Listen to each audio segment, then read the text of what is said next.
On me demande très souvent pourquoi ne pas s'intéresser aux mauvaises raisons. Les gens ont des mauvaises raisons de faire ce qu'ils font, ils n'ont pas envie de le faire, ils ont envie de gagner plus d'argent, ils ont envie de je sais pas quoi. Pourtant, moi je recommande de ne pas s'intéresser aux mauvaises raisons. Et ça pour deux raisons qui sont très bonnes, vous allez voir.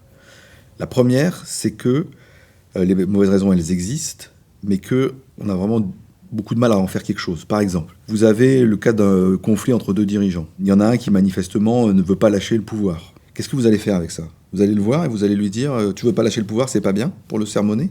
Est-ce que ça marche, ça ? Honnêtement, c'est très rare. Et dans les cas dont on parle, qui sont des projets de transformation, il y a beaucoup d'émotions, donc les situations très tendues. Donc dans une situation très tendue, aller voir quelqu'un pour le sermonner, est-ce que ça marche vraiment ?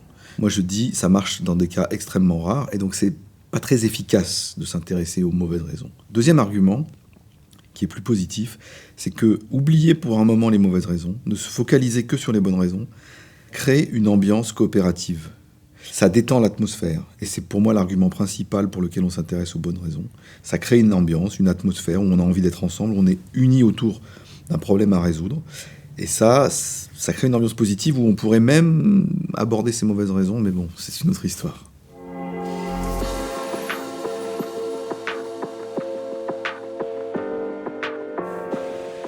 On pourrait imaginer que ça soit un peu mièvre de s'intéresser aux bonnes raisons, un peu comme la bienveillance où on postule que tout est positif et du coup on ne voit plus le monde tel qu'il est. Ce qui nous garde de ce travers, c'est que la bonne raison, elle est une bonne raison pour l'organisation, elle est collective. Et donc ce qu'on cherche, c'est quelque chose d'efficace, quelque chose dont on a tous besoin que ça se résolve. Et donc c'est ça qui nous garde du travers de la bienveillance qui postulerait que tout va bien.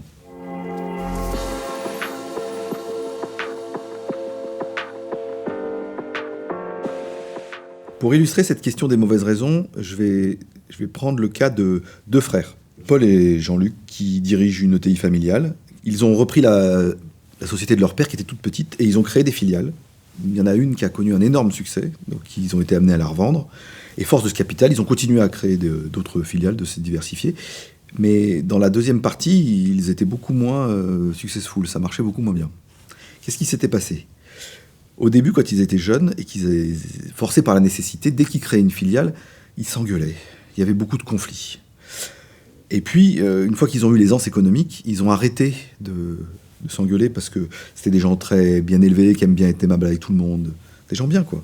Et en arrêtant de s'engueuler, ils ont arrêté de pouvoir parler de leurs bonnes raisons.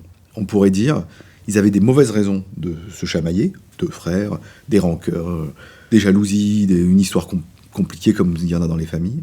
Et puis ils avaient des bonnes raisons de s'engueuler. Le produit correspond pas, le positionnement prix, j'y crois pas, notre clientèle voudra jamais de ça. Pour éviter les mauvaises raisons, ils se sont privés des bonnes. Il vaut mieux une expression maladroite ou conflictuelle que pas d'expression du tout, parce qu'en se taisant, on fait taire les bonnes raisons.